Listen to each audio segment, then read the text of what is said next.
ఇండ్లు దోసుకుంటారు, బ్యాంకులు ఊడుస్తారు, ఏటీఎంలకు సూటి పెడతారు, దుకాణాలు లూటీ చేస్తారు. బయట పెట్టిన బండ్లు ఎత్తుకపోయేటోళ్ళు కొందరైతే పర్సులు, ఫోన్లు, మెడల చైన్లు గుంజే బ్యాచ్ అలాగుంటది. కానీ గీడికి పోవాలంటే మాత్రం వెనక ముందు ఆడేది. కానీ రూట్ మార్చిండ్రుల్లో పోయినామా అంటే పక్క పర్తలు పడతాయని ఫిక్స్ అవుతున్నట్టుండ్రు. ఈ నడుమ మొత్తం ఇటు దిక్కే పడ్డారు. ఎవ్వరు లేని టైంలా తాళాలు వేసినాక అర్ధమరాత్రి పుట్ట పోయేది.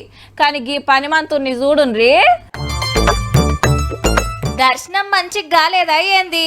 వెనకకొచ్చి మళ్ళా పోయిండు. కథ ఎట్లనో ఉన్నది కదా, అమ్మవారిని చూస్తుండు, అటు ఇటు దిక్కులు చూస్తుండు. అయినా మూతికి మాస్క్ ఎందుకు పెట్టుకుండు? పోయినట్టే పోయి మళ్ళొచ్చిండు. వామ్మో, భక్తుడు కాదు దొంగన్న. అమ్మవారి మెడల పుస్తెలు మాయం చేసిండు.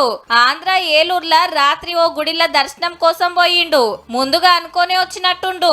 ముఖం గుర్తు తెలియొద్దని మాస్క్ పెట్టుకుండు. గా టైంలా దగ్గర పట్ల ఎవ్వరు లేరు. ఇగేముంది, సట్న పుస్తెలు జేబులేసుకొని అవతల పడ్డాడు. ఏం తక్కువ 8 తులాలు ఉంటదట.